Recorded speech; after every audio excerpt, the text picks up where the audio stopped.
السلام عليكم، اللهم صل وسلم وبارك على سيدنا محمد وعلى آل سيدنا محمد. تعالى نعمل مع بعض كده شوية فسيخ تحفة جدا، ومعانا البوري ما شاء الله زي ما انتم شايفين طازة وحلو جدا. لازم تجيبي طازة تكون النخشيش بتاعته حمرا، تكون عينه بتلمع، ما يكونش بايت عند بتاع السمك.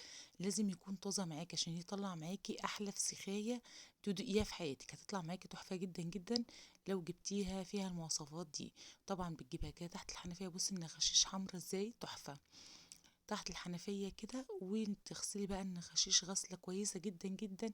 طلعي كل اللي فيها، وما شاء الله يعتبر كان نضيف، يعني ما كانش فيه وساخة في النغشيش او كده. يعني ساعات بجيب بوري بغسله بحس ان ايه، النغشيش كده مش نظيفة. لكن ده بسم الله ما شاء الله زي ما انتم شايفين، بصوا لونه عامل ازاي وطري كده وحلو يعني طازة. تمام. او هغسله طبعا البوري اللي معايا هغسله بالطريقه دي كده ونضفه كده، ونضف بقى اللحم بتاعه كده من بره. مش بيتفتح يا جماعه ولا بيتعمل فيه اي حاجه، دوبك بتغسلي بس النغشيش بتاعته والجلد من بره بس فقط لا غير. تمام. وهنشوف برضو الخطوه اللي بعد كده هنعمل ايه معانا. الفسيخ بقى كل سنه وانتم طيبين، احنا في شعبان، فهنعمله بقى ونشعبنه ان شاء الله كده ايه مع بعض.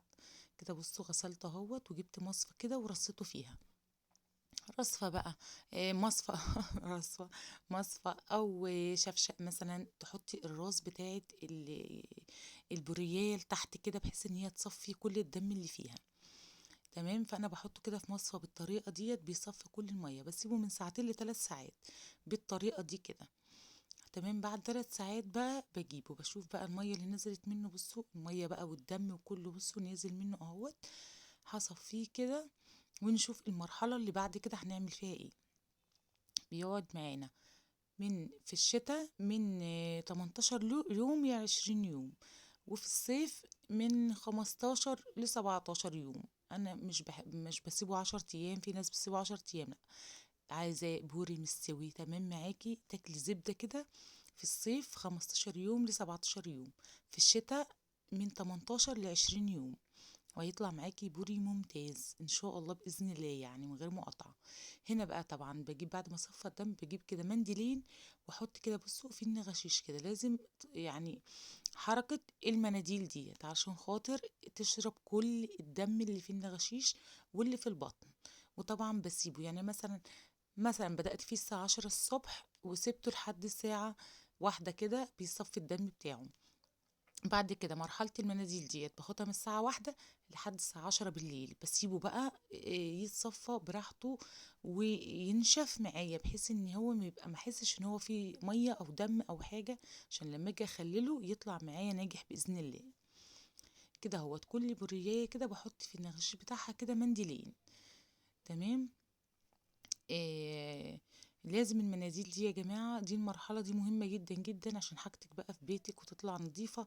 دي طريقة تخليل البيت غير طريقة تخليل المحلات لأن المحلات مش بيعملوا طبعا مناديل وكلام من ده، يعني بس ينشف شوية تقريبا وبيستخدموا على طول بالملح وبيخللوه. لكن احنا هنا بنغسل بقى وننضف ونشيل الدم وبنعمل كذا حاجة، فلازم تطلع معانا حاجة نظيفة لأن ولادنا هياكلوا منها. هنا تمام. سبته بقى ايه زي ما قلت لكم كده، وبقلب فيه يعني كل شويه اقلبه من الجنب ده للجنب ده بحيث ان هو ينشف كله ما يبقاش فيه ايه حاجه طريه. بصوا زي ما انتم شايفين كده، بصوا النغشيش المناديل بقى شربت الدم منها، ولو تاخدوا بالكم من النغشيش تحسوا ان هي نشفت الدم. منديل بقى كده ومن الظهر امسح كده ومن عند الزعانف ديت وما يخليش حاجه مبلوله خالص. تمام. لو عندك بقى قماشه نظيفه مش هتستخدميها في حاجه بس تكون نظيفه، امسحي بيها، مش شرط بقى مناديل تمسحي بيها. وتيجي في سلسله الظهر كده وتبداي تكسري السلسله بالطريقه دي كده، يقوم يطلع معاكي لما تيجي تخللي وتشربيه الغشيش الخلطة اللي هنعملوها دلوقتي، هيشربها لحد السلسلة بقى فكة من اللحم، فهيشرب منها وهيتملح كله. النهاردة بإذن الله هتعمليه بطريقة حلوة جدا. إيه، لو انت عايزاه مظبوط هقولك على الطريقة، لو انت عايزاه عادي بشوية هقولك على الطريقة، لو انت عايزاه حادق برضه هقولك على الطريقة بإذن الله. بصي تتكي هنا على السلسلة كده تحسي ان انت بتفصلي السلسلة عن اللحم بتاعها.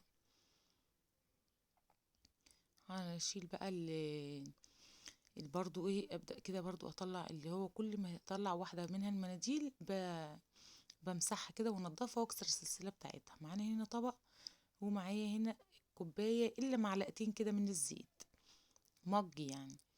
تمام، لو مج من اللي هو الطويل شوية دوت يبقى مج الا ربع من الزيت. هنا بقى معانا بسم الله الملح، واحد، ملوش تاني، تلاتة كده، 3 معالق من الملح، ايه يعني ايه كده يعتبر مليانين. ماشي. طب انا عايزاه مثلا حادق شوية، احط كده ايه يعني الكيلو، انا دول البوري ده 2 كيلو، فكل كيلو بياخد 3 معالق من الملح.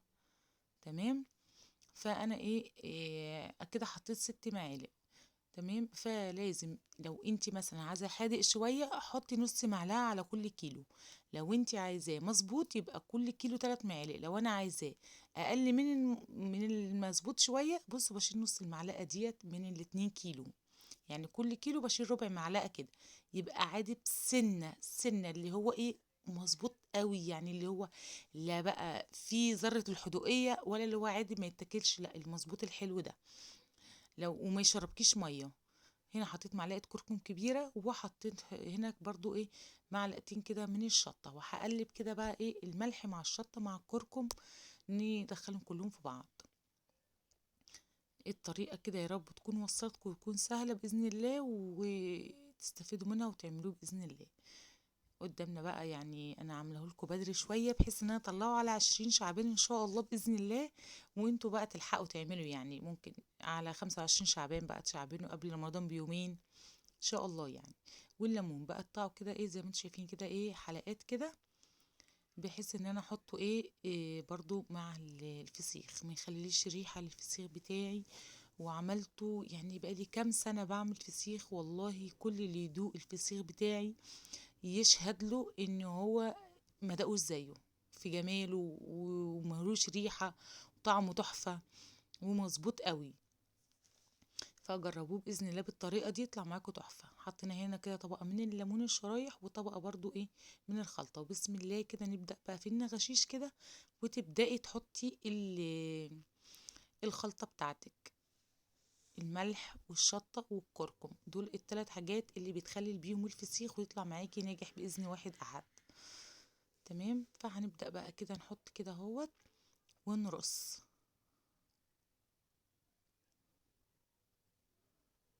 حته منديل كده شيلناه المنديل اللي كنا حاطينها. تمام. وفي النغشيش كده، وببدأ ان انا ايه احط. بصوا سهل معاكم لان النغشيش مفتحة، لان احنا بقى كنا حاطين فيها المناديل وسبناها مدة طويلة حوالي 10 ساعات، ف بتفتح زي ما انتم شايفين كده وبتشرب طبعا ومبقاش فيها حاجة. برضه طبقة يعني ال3 حطيتهم، والكيلو 3 سمكات، يعني انا جايباه كيلو 3 سمكات عشان يبقى حلو كده وكبير معانا، او عشان خاطر الفسيخ بيحب البور الكبير، بيبقى ملحم كده وحلو كده. خلاص اهوت كده بقى حطيت الطبق الاخير شويه الباقيين دولت، واحط كده بقى طبقه من الليمون. بصي بتحطي له من 6 اكياس ل7 اكياس 8 اكياس، يعني زودي في الكياس وانت بتلفيه فيهم عشان خاطر يبقى محكوم كده ويطلع معاكي حلو ان شاء الله، ما يسربش منك كتير. والفسيخ اللي بيسرب يا جماعة بينزل ميته، ده فسيخ بيبقى ناجح جدا جدا و100%، ما تقلقيش منه خالص. حطيت كده الزيت بتاعي اهوت، وببدأ ان اطلع الهواء، وببدأ ان انا ابرم بقى كده زي ما انتم شايفين، يعني ايه بجمودية كده، بروميهم وانتي مجمدة ايه جامد ايدك عليه بحيث ان هو ايه مبقاش فيه هوا. اهو الكيس اللي بعديه برضو بنفس الطريقة كده، اهو بسم الله نبرم كده ونقلب بقى ايه على على الجنب اللي هو مفتوح، بحيث ان هو ما يتفتحش معانا.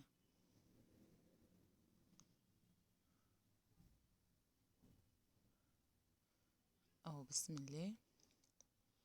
هعمل بقى بالطريقة ديت، يعني دولت كده يعتبر 3 اكياس، هعمل كده حوالي 7 اكياس. فكده حطيت، وده اخر كيس بقى اللي هو الكبير دوت، هلفه بقى لفة حلوة. الكيس اخر كيس بقى خليه كبير بحيث ان هو ايه ي... يعني يلم معاكي الموضوع، ما يبقاش الكيس لفة واحدة او لفتين اهو بالطريقة دي كده. طبعا بكرة لزق بقى عندك او حبل بقى قوي، وتربطيه كذا ربطة، كذا لفة كذا، يعني تلفيه كتير كتير وبعدين تربطي زي طريقة الشيكرتون دلوقتي كده. ساعة ما هبدأ الزق كده هتبدأي تلزقي برضو بالطريقة دي كده، تبرمي كده لحد ما تجيبي للآخر، بحيث ان هو يبقى محكوم قوي ما يتفكش يعني. بصي وهو هنا كده برضو هلفه طبعا وهسيبه، هحطه في صينية تكون غويطة شوية، وكل يوم اقلبه. يعني النهارده قلبته على الجنب ده، بكره اقلبه على الجنب التاني، بحيث ان هو الخلطه اللي فيه تروح يمين وشمال على الفسيخ، يمين وشمال على الفسيخ وتظبط معاكم، بحيث ان هو يشرب كله ويطلع معاكم طري كده وجميل. يا رب الفيديو يعجبكم، كل سنه وانتم طيبين، مع السلامه.